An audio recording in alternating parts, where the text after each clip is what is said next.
This is a very special evening. We've been having these talks for quite a while, but I dare say it hasn't been sort of headed by such an illustrious group. I think what we're about to hear tonight will hopefully be provocative. It's always interesting to speak with Eric. He once told me he was a frustrated architect, but I think that what he's conceived of here is sort of an architecture really for the future. And anyway, let's welcome them all, and I would like to invite you all upstairs afterwards for a little reception in the Boom Boom Room as an appropriate follow-up to this. Absolutely. Especially to the terrorist part. Exactly, exactly. So anyway, Sunny. Excellent. I think I've got my mix. Thank you, André. Just a bit, we do these standard talks. We look at culture, we look at the arts, we look at current events, we look at remarkable new books that have been, actually this is the first one that we've done, a remarkable new book that we all should be reading. And blessedly, thanks to André, we all have an opportunity to read. And we have, I don't think that Eric needs any introduction as being the executive chairman of arguably the most powerful, one of the most powerful countries in the countries. I mean company, but you know, there is that blurring between statecraft and companies, but we'll get to that a little bit later. And take your time. Okay, I will take my time. Thank you. And Jared Cohen, who is a remarkable talent. I think, you know, having been a headhunter, I always think in terms of people being talent, but he's sort of off the charts. And I would love to start with a little bit. I want to start a little personal with you two, because I think that we'll all read your book if we haven't already. And you've got such an amazing background. André mentioned architecture being an inspiration. You had studied architecture before you moved into electrical engineering. Jared, you had always wanted to be a diplomat and in the State Department, and then you were the youngest person ever in the policy planning department of the State Department at age 24. So and you guys have this amazing relationship of being these travel buddies in over how many countries? So tell us a little bit about both your relationship and what you've seen, but also about things that inspired you. Well, I met Jared in Iraq, and my daughter and I traveled there, and we took videotapes of Iraq, and when we played them back, all we heard was his voice. And so I figured that if you find somebody like that, you should hang out with them. I wanted to take a minute and thank André. Applying the same principle, I think André is probably the most brilliant person I know in New York, and I think you can see that in the cleverness with the way he operates. And thank you very much for being our host, along with Sunny, of course. Here. Just dropping things. It's like breadcrumbs. Well, Eric and I joke that he likes stable democracies and finds them pleasant to travel in. I like unstable autocracies. You've never even been to South Korea. Right, so here's the problem. We've been to North Korea together, but I've never been to South Korea, and I'm not that interested in going to South Korea. And he didn't want to go to Japan. You know? No, there's no conflict there. It's not as interesting. You only want conflict. Well, you know, the whole essence of our book, we look at 5 billion new people connecting to the internet. You know, most of those people are connecting in all the parts of the world where you have conflict, violence, instability, and repressive governments. And we wanted to go and actually see who these people were, understand what their challenges were, because when they come online, it's going to look very different than our experience as internet users. Well, absolutely, it's going to look different. And speaking of that, one of the things you talk about in the very beginning, and actually my favorite part, is this whole idea of identity and how identity is going to change. And one of the things you talked about is parents will be naming their children based on the searchability. Well, you know, you have these sort of overachieving. Right. No, you have these Michael overachieving parents, right? Everyone knows who Raise your hands if you're an overachieving parent. No, sorry. We can't see you. And if you're an overachieving parent, you're going to choose a name for your child that will produce a unique result in the search engine, so your child can be top. And if you're sort of a normal parent, you'll pick, you know, Joe or Paul or what have you, which will be one of a million. Indeed. So, or if it's Michael or if it's Tiffany, which are the #1 names in the U.S., it would be. So there's a very different look between the way that you describe what the future, what our future will look like at the sort of top of the pyramid, as which we are in the developing world, versus the base of the pyramid, or not even the base of the pyramid, but in the developing world. Talk a little bit about that. Well, what we did is by the way, it's better to be at the top of the pyramid Yeah, is our I conclusion. know, especially at the top where you are. Thank you. It's really good to be there, yeah. So it turns out that the way the world's sort of organized right now is there's a couple billion people on the internet and about 1 billion smartphones. That number is increasing pretty dramatically. And by the way, most of them are Android. It's a separate discussion. We'll talk about Apple later. We'll talk about Android for the moment. Yeah. And Number 2 tries harder. get your numbers and facts right. So and there's about 6 billion mobile phones, which are feature phones, which are texting. And those phones are going to upgrade. So Jared, I think you maybe talk a little bit about the impact on that. But we who already have this connectivity are going to see breakthroughs that are hard to describe how powerful they are. The sort of confluence of mobile devices, location-aware applications, the fact that people sort of want people to know what they're doing, broadcasting your position, all those kinds of things. The sum of that allows machine intelligence and artificial intelligence to do amazing things. They can forecast, for example, traffic jams, right? Something very useful. So think about it. In the morning, you wake up and you have the screen on your wall, and it's already calculated whether you can go back to sleep or not. Right. It sort of looked at your threat assessment of your day. You know, this problem, that a problem. I've got, my boss is upset about this, and I really didn't want to go to the little league game anyway. Just go back to sleep, Eric. So the point is that we can now sort of, we're making that transition from search, if you will, to really an impossibly intelligent digital assistant. Which is very different from what happens if you're getting a mobile phone for the first time. It's That's going to give you access to markets and give you access to information. If you're moving money around, mobile phones are maybe we spend some. The book is organized around both parts. Yes.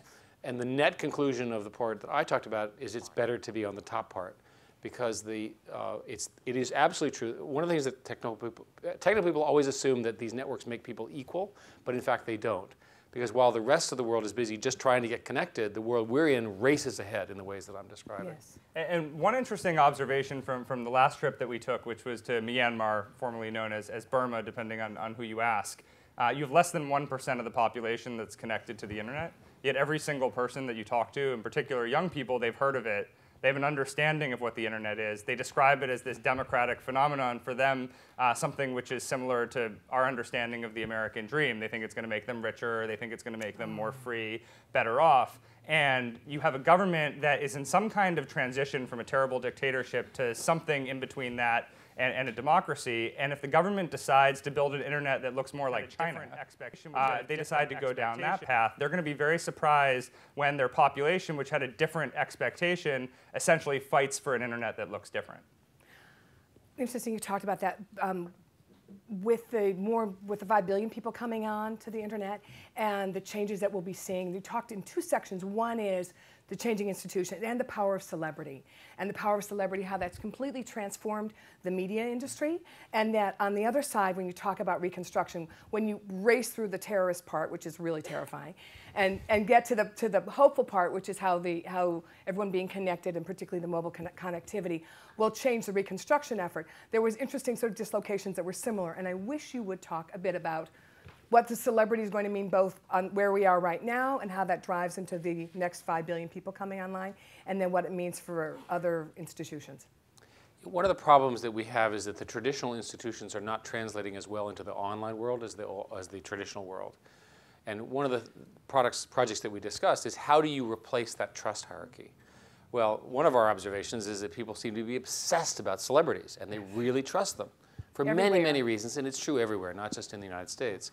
So one of our ideas in our conversations was, well, maybe what will happen is newspapers will be driven by celebrities. You'll have sort of the Jay-Z news, right, et cetera. We sort of do already. And we have it already to some degree, and the combination of sort of Twitter and look at Jon Stewart and that sort of whole crowd, they're personalities with an attitude and a news reporting capability, and that's probably a pretty stable structure in an online world. And just to add to this point about, not to pick on Jay-Z, but just to continue with the example, let's imagine Jay-Z decides, you know what, I want to create Jay-Z News, as Eric mentioned.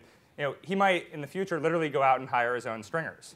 And with a huge following, that becomes the source of news for literally tens of millions of people who, because he's got all these stringers, he's now reporting on what's going on in Pakistan, he's reporting on what's going on in Iraq, he's reporting on the economy. And I'm not making a judgment on whether it's good content or bad content, but we've already seen a pattern where individuals with large numbers of followers can steer large numbers of people towards content that is either good or bad, and in fact change perceptions. And the interesting thing about that is that he might not even have to hire them. When you look at the crowdsourcing model, I'm people sure want they to will participate, volunteer, yeah. that they will volunteer. And one of the arguments we make is that you will still have traditional media in the obvious ways, but they'll be tremendously amplified by crowdsourced media. Absolutely. And that is ultimately how the split occurs.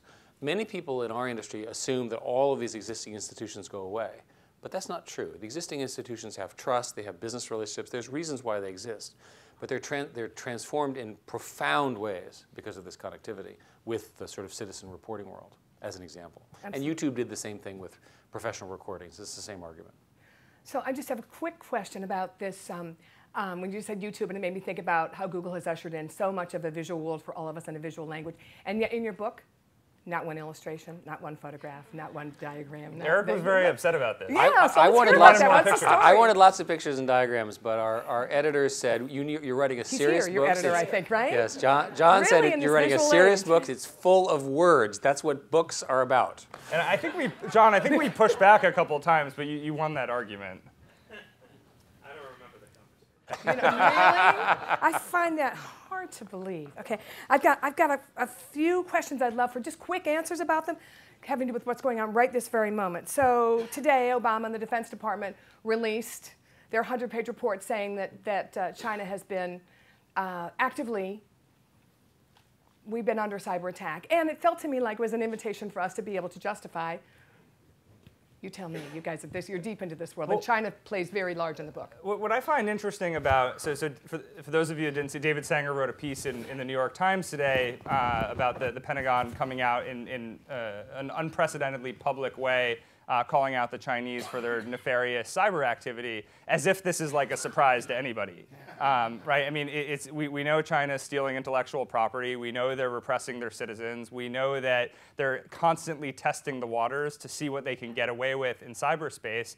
But from my perspective, this is just theatrics. Ultimately, if you're the Chinese government, maybe the needle will get moved if a large number of states band together and condemn you publicly. But ultimately, unless China feels like they're going to actually have to pay a significant cost economically for their nefarious cyber activity, the likelihood of them changing their behavior is not something that I would seriously bet on. The real concern that we highlight in the book, and what nobody really knows the answer to, is at what point does either a Chinese cyber attack or a cyber attack from a country like Iran become so severe and so problematic that it warrants a military response? So you can imagine, a new movie maker making the equivalent of Dr. Strangelove, and it goes something like this. What happens is you've got, for purposes of argument, you've got a Chinese digital destruction commander who decides to go rogue and creates a virus that ultimately does some serious damage here in the United States. So all of a sudden, or even worse, a country that's not in China. So all of a sudden, the Chinese premier calls up President Obama and says, hey guys, we really didn't authorize this, and we really didn't do it, and I'm telling you the truth this time. So how is the president going to respond? On the other hand, he's got some real physical damage. Was this in fact an act of war or not? And we don't really know. There's no equivalent of the mutually assured destruction document in this new world. I'm very concerned about this report because the report lays out, I think quite truthfully, China's activities within the United States. Absolutely. And there's evidence that the Chinese are in most people's companies most of the time in one way or the other. So we'll see. And there's also evidence that other countries like Israel, Russia, various countries in the Western Europe are also doing the same thing. So we've got a lot of this stuff going on. You need to figure out a way to protect yourself, obviously. But this level of escalation could have some very severe consequences. And the possibilities for destruction in cyber warfare is massive and triggering into the physical warfare as well. The one that we talk about in the industry a lot is taking down the electrical grid. Yes. Imagine taking down the electrical grid and you can't repower it. And a lot of people are working very hard, by the way, to make that impossible. Right? But imagine how dependent we are. We saw, because of the tragedy of Hurricane Sandy, we saw what happened to the city here when it was cold and difficult. Well, you see something else, that the guy who had the app to be able to hijack a plane, provided it was on autopilot? Yeah, I'm not sure how true that story was. And is the threat enough?